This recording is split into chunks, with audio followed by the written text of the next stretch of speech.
Welcome to the Risk and Repeat podcast, episode number 230. I'm Rob Wright, Security News Director at TechTarget, and I am here with Senior Security News Writer Alex Kalafi and Security News Writer Ariel Waldman. Hello.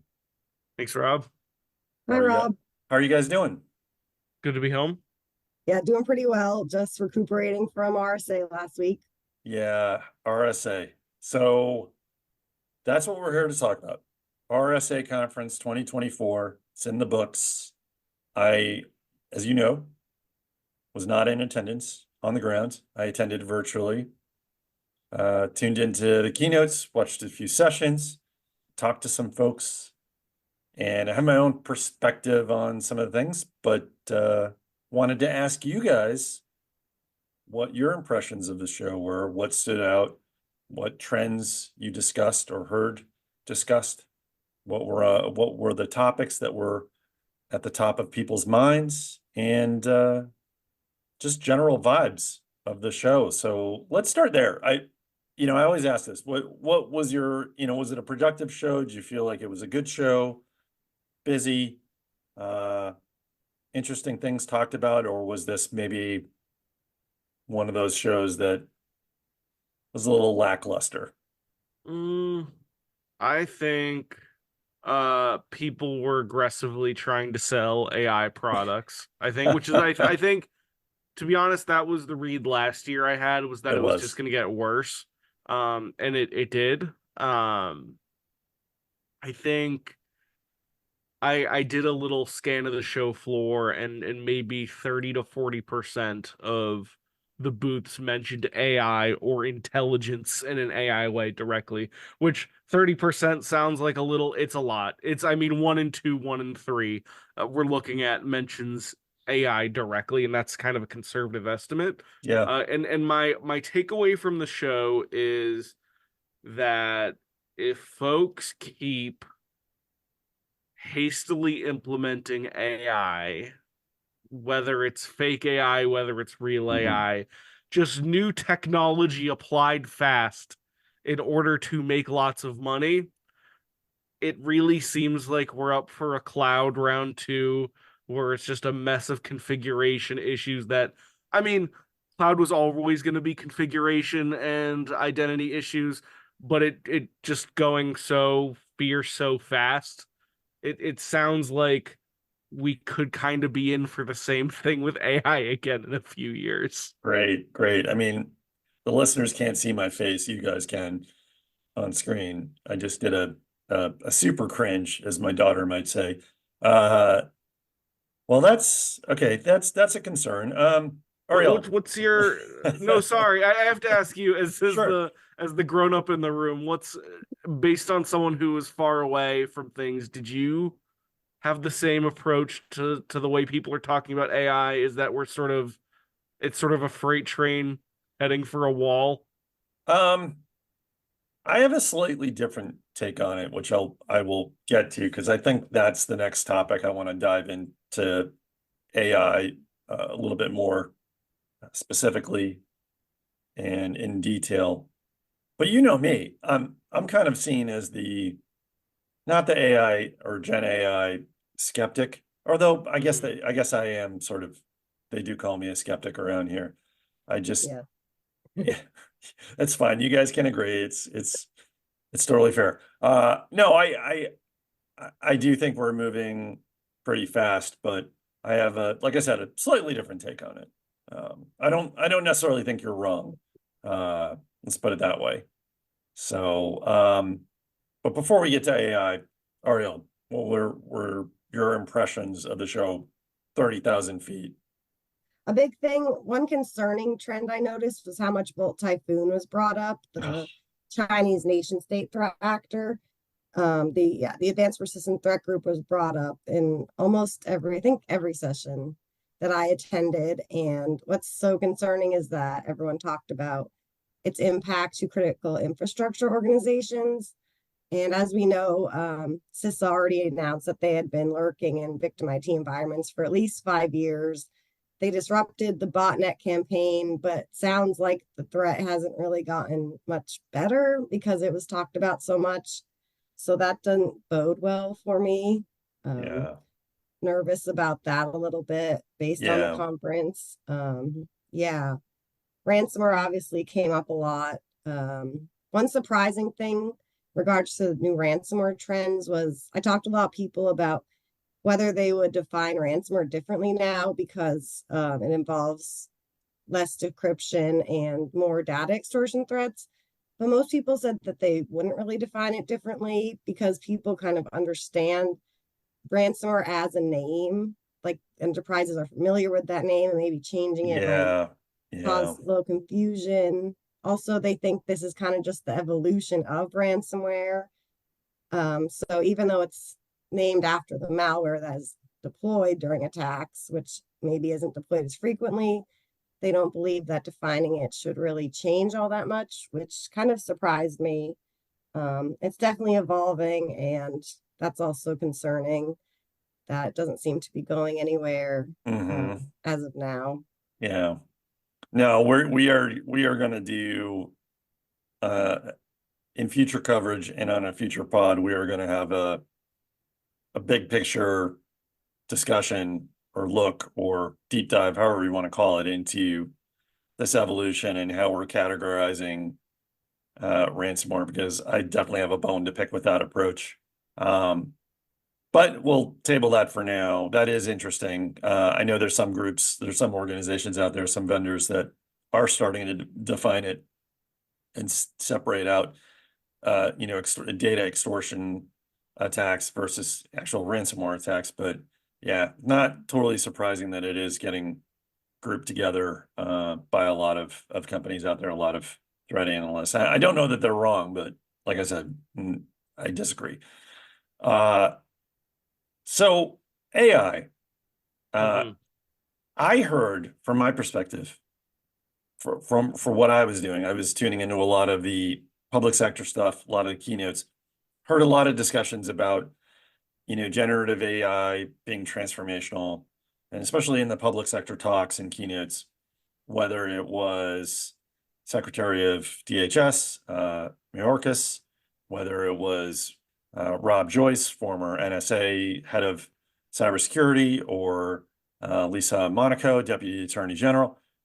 A lot of discussions about how AI in general, but specifically generative AI, was this extremely incredible tool, extremely valuable, so on and so forth. What I thought was interesting was all of the stuff that they talked about, primarily, maybe 90%, seemed to be applications for AI that had nothing to do with actual cybersecurity. So it was Mayorkas was talking about, hey, we're using it for identifying individuals that may have been, children that may have been abducted, and then, using a generative AI tool to, or some type of like a version of a deep fake that sort of extrapolates what a child is going to look like in 10 years or something like that as an adult. Or, I think it was Lisa Monaco was talking about how they were using AI for stuff like the January 6th investigation, and identifying patterns between criminal investigations across the country, connections that human investigators might not otherwise sort of identify or know about. But aside from like one instance, I think in Rob Joyce's talk with, the NSA Perspectives session, he talked a little bit about just how he's seeing that AI is being used to provide analysis of log data and security information to try to determine, whether living off the land techniques are being used. And that's great, because how many times did we write about living off the land this year already? How many times so many, and like living off the land, how difficult it is, because it's a way for threat actors, especially advanced threat actors, a Volt Typhoon, to get around EDR, MDR, etc., all the DRs. So I thought that was interesting, but there's no real specifics there for me yet. There's no, whether it was vendors or public sector folks, even sort of defining, okay, are we talking about commercial tools? Are we talking about custom tools that the government is maybe developing behind the scenes? Are we talking about stuff that's in a pilot, a beta? There just seems to be this reluctance to sort of put a name to some of these technologies. We're just using blanket AI to sort of talk about all these amazing things that we're doing. And again, not a lot of it has to do with actual cybersecurity defenses. So that really stood out to me from my perspective at 30,000 feet and however many, 3,000 miles away. So I don't know, did you guys hear a lot or hear any about how AI, or specifically Gen AI, large language models, are being used to really like in specific ways pump up cybersecurity, improve cybersecurity? I don't know. The main application I've seen, and I was talking to some folks at Google about this, and the way that Google is, I think, positioning their security stuff in the AI space, which I feel is appropriate, is that I think they understand that Gen AI can only be used for like 2 or 3 practical use cases in the security space right now. And Right. the main application is you got all these sensors for threat intelligence purposes. You're trying to take a lot of really complex data and make it human readable really quickly to take off some of that workload from like the security engineer side. That seems like that's maybe the most functional, easy to explain use case for it so far. But as for hearing AI over and over again, I guess the thing I would say is that a lot of the huge companies that are selling AI at RSA aren't just security companies. They have some, whether it's Microsoft with a stake in OpenAI or it's everything Google's doing. And this is a trade show, which means AI is the thing people are selling, regardless of how much security use case there is. There's a market here to sell that very expensive technology to. And then on the government side, you know, sometimes I do want to give, well, I want to, when it comes to people like CISA, I like to give them the benefit of the doubt to some extent because they do a lot of good work. But also remember, we're talking about the government, which is they're going to appeal to populist sensibilities, or what they want populist sensibilities to be, which is going to, I think, at the moment be look how cool AI is. And that also appeals to all of the relationships they're trying to foster with the private sector as well. So I don't want to cynically, well, I don't not want to cynically say that it's just people are selling things, everyone has a message, even though AI can only do generative AI can only do 2 or 3 things in the security space right now. But I think that's my explanation for what you're seeing is that everyone's trying to sell something, including the government. I mean, we were at a trade show. Well, you guys were at the trade show. I was covering the trade show. But you're right. I mean, that's a good point. And I'll note that I was at times not surprised, but I definitely noted the enthusiasm from those public sector folks about how they were just kind of fawning over generative AI and all the new products that have been coming out over the last year, and just seemed extremely, I know that I think the headline in the article based on that coverage was, public sector officials optimistic. If I could have fit a very or overly optimistic or something in there, I would have in the headline, because it definitely struck me how sort of like, again, how they were fawning over the tech, which was noteworthy to me. Ariel, well, what did you see there? I mean, was there a lot of specific discussions about how AI is being used, or was a lot of it vague from your perspective? I think there's some discussions, but I feel like it was kind of old news. Like, it's being used for threat intelligence gathering. It's being used to help SOC analysts. I didn't really hear any new takes as far as that goes. I did hear some good news. Most people said it's enabling security operations and enterprises more than attackers at this point. So it's better for defenders at this point, which is good. But Alex Stamos from Sentinel-1 said the bad guys will catch up soon, probably. So it's kind of a, yeah, twofold there. Yeah, that was something that came up in a lot of discussions, or not discussions, presentations and sessions and keynotes, was just, hey, there are some malicious usage out there for the AI tools, but a lot of it seems to be, limited to using it to compose phishing emails, using it to maybe create some deep fake images or deep fake audio. I'm still not And entirely. exfiltrate data quicker, or Yeah, exfiltrate data quicker. that was so I was just about to ask that. That was the interesting thing about like ransomware gangs potentially using a large language model or generative AI tool to kind of analyze the data that they steal from organizations.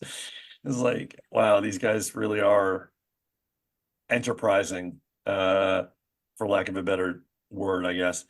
But yeah, I think the threats seem like, in general, they're a ways off, the serious threats, which is a good thing. But at the same time, it felt like there was a fair amount of concern. Alex, you wrote about this with the IBM study, the joint IBM AWS study, about how, this stuff is being deployed very fast, but not a lot of people are securing their projects, their workloads, their data. It's sort of, the Wild West again, as we saw with cloud and mobile apps, and now we're in it again with generative AI. It seems like. Was there concern outside, I guess, of IBM, who was spearheading the study? Was there a lot of concern? Did that come up in sessions or conversations? Well, I think it went hand in hand with the other theme I sort of noted at RSA this year, which to me was the phrase "secure by design" being repeated over and over again. Which whether that's Microsoft's mea culpa in the form of the expansion of their secure future initiative, where they're like, no, we're going to finally put security first. And I did talk to Vasu Jakal over at Microsoft. She's one of their vice presidents, to get a bit more context that's available on Tech Target Security. But it sounds like there's emphasis from companies that have AI to sell, whether that's Microsoft, whether that's IBM, and maybe Google was talking about it a bit as well. The idea of we need to secure at the ground floor.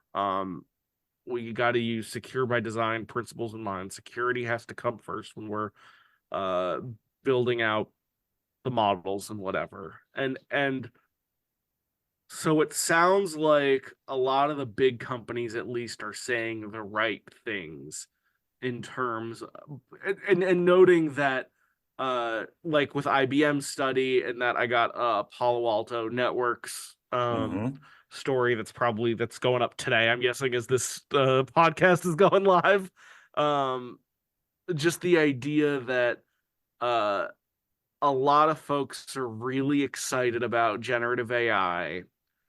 And there is, if not a nervousness, a concern that between all of the third-party APIs and code and open source technology that's getting applied to these AI projects at various companies, that's going to leave a lot of room open for configuration issues, identity issues, data leakage issues, and vulnerabilities entering the organization's network without much visibility. So to short story long, I guess what I would say is it's an idea I kept seeing come up over and over again, but I couldn't make heads or tails of whether it was being communicated as a reassurance to people who could give them money, or as an actual concern. I do think it's a legitimate concern, but I don't. Right. But the way it was being talked about, I couldn't make heads or tails of what the primary or secondary intention was. Yeah. I think we're probably in the early stages of this, and it might be difficult to tell, but it's definitely interesting. One thing I wanted to ask you about, Ariel, was I know this came up in at least one session. I don't know if it came up in anything else while you were there, but Change Healthcare. And I mean, that's been the biggest attack this year so far for ransomware, and obviously hugely disruptive. I guess I anticipated this to be more of a topic and discussion at the show, although maybe that was a foolish notion because this attack has obviously highlighted a serious problem with critical infrastructure and healthcare specifically, and how vulnerable we are to attacks that can just cause massive and hugely expensive disruptions to our our wide-ranging healthcare system. But so did you hear much about it? The only time I heard about it, surprisingly, the NSA brought it up during their session when they were talking about ransomware. And yeah, they were the only ones to bring it up. They said that it highlighted how paying a ransom doesn't really get you much. Change Healthcare paid 22 million to the Black Cat ransomware group, but yeah, in return they didn't get much. They continued to have prolonged disruptions. People continue to be impacted. Their systems don't appear to be totally up, according to the most recent update I had read back in April. Haven't seen one since then, so I'm not quite sure, but as of then, yeah, they didn't seem to be totally back up and running. Yeah. The extent of damage to patient care and providers was massive. Yep. So it's just, yeah, they said it was an example of how paying the ransom just doesn't get you much. So companies maybe should start thinking about alternatives more, having better recoveries, as people have been saying for a long time now. Yeah. Or just not paying, even if you don't have all that backup stuff in order. And well, you might not get a decryptor. It's right. just, yeah.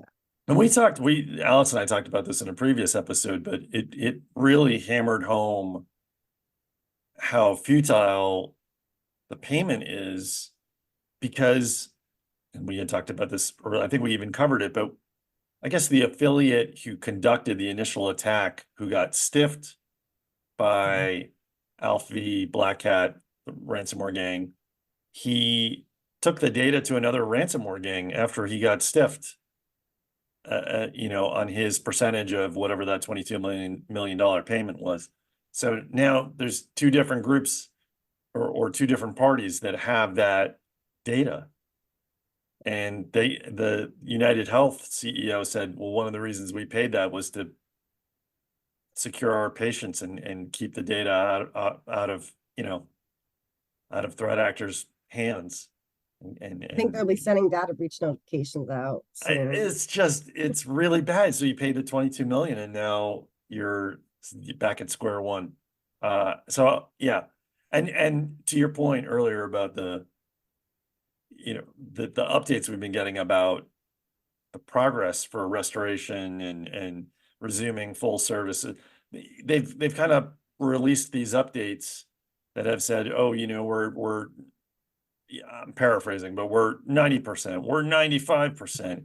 I just would have thought that after having the decryptor months ago, because it is May now, that the restoration would have been a lot quicker, but apparently not. So I do think it's interesting how no one will really talk about it. Like when I asked specific people about Change Healthcare, if they could comment, like everyone kind of declined. No one wants to touch it, it seems like.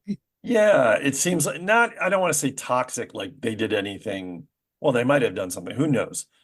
But toxic as in, they don't want to weigh in on it because it's such a bad look and such a bad situation, and there's no easy answer to what's happened there, especially from a public policy perspective. Like, what is the government supposed to do? I mean, they can say exactly what, Rob Joyce and Dave Luber said in the NSA talk, which is don't pay, spend that money on your backups, et cetera, but it's easier said than done.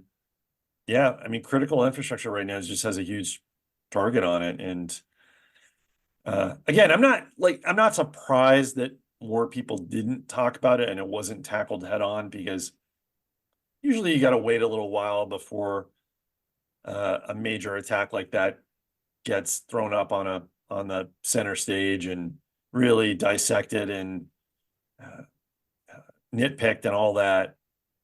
But it's been such a huge attack. I thought it might And come up a they're little already under, more. yeah, and they're already under investigation and they had the hearing. So it's definitely pretty public and open. I feel like we do have some information, but yes, you're right. People might be Yeah, waiting for a little more, but yeah, definitely brought up the payment ban issue to yeah, front and center. And everyone I talked to is pretty much in support of a ransomware payment ban, not even based on just change, but the right. overall threat landscape. Supporting, but not optimistic that it'll actually happen, or maybe even that it Definitely will have the intended effects. So, yeah. correct.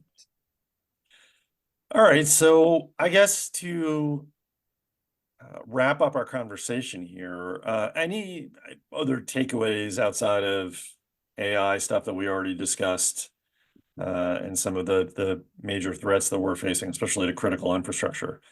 Anything else stand out for you guys? Anything that was noteworthy or positive or negative? This isn't something that would be suitable for an article, I guess, in the way I was thinking about it, but something I observed about this RSA conference compared to last year's is a much greater government presence this year Mm, over previous years. And to me, I don't know. I'm thinking about it two ways. One is this is a big election year. Maybe the government wants to seem strong on cybersecurity to companies that could lobby for them, support them in some way. I don't know. But the more practical reason I'm thinking about is I think the government is trying to reach out to the private sector companies more and more. I now there could be a cynical reason for that. I don't know, but it feels like this year because I saw like NSA, FBI, and CISA all having really big booths close to each other. hmm I couldn't help but feel like this is a thing they're doing consciously to they're showing up consciously for some reason, and I don't know exactly why, other than maybe it's just good PR. Maybe it doesn't go much further than that. But I just noticed a bigger government presence this year than last year, and there wasn't really a good article to fit that into, so I guess I'll just bring it up here. I mean, it could be altruistic. You never know. I mean, they could just feel like all the lip service about public-private partnerships and how important they are. I do think there's something to that, and they could just be out there uh, hitting the pavement and shaking hands because they want to keep that bond going. They want to Mm-hmm. grow it, and who knows? I know that's not the answer you would expect from a cynic like myself, but yeah, it is noteworthy. I mean, there were a ton of folks there, a ton, and it seems like it grows every year. So definitely something to watch for future shows. Um, Ariel, anything else stand out? I mean, I do agree with Alex on the private public sector collaboration during the White House session with Harry Coker and Susan Gordon. They talked about that a lot and said, the private sector is doing what it can, and it really falls on public sector and the citizens to do more now. And yeah, that seemed to be really pushed a lot this year. Last year they did talk about collaboration a lot, but it was brought up in a lot of sessions I was into this year. Mm, One other thing was open source security was brought up a lot, I felt like, and in discussions with people, that seems to be getting a little more not worse, not quite worse, but not doing so well there with open yeah, source there security. there have been a lot of high profile incidents, so Yes. not surprising that it's become a topic. So Yeah. Tim Mackey from Synopsys did say that he thought AI would kind of help developers more to secure the open source supply chain more than attackers. So back to AI, but no, I so mean that was a that's positive yeah, that's at least. interesting. Yeah. Yeah. So that was, yeah. So open source is another area we have to look out for with all the GitHub attacks recently, and Yeah, obviously supply chain. yeah. So I So think another trend we should- backdoors, supply chain attacks, supply chain compromises, all different types of supply chain compromises. I tuned into one of the panel discussions about, the summer of supply chain attacks, and it was a little concerning, a little worrisome. Definitely. But who Seems like knows? that's an area where security kind of comes second a bit as well. Yeah, but who knows? Gen AI could be our benefactor, our savior in that. Who knows? We shall see. Now, hopefully, Tim is right. Yeah. Well, thank you guys for putting in all the work that you did at RSA Conference this year. It was obviously a busy show. We produced a lot of content. Should note you guys did great on our video Thanks. channel, Tech Target's Eye on Tech video series that you can find on YouTube and on Bright Talk as well. I thought you guys did great, and Yep. thanks so much for all the coverage on the show. So you guys survived another RSA. So proud of you. Thanks, Thank you, Rob. Rob. And thank you to the readers and listeners of Tech Target and the Risk and Repeat podcast. I'm Rob Wright, and we'll see you next time.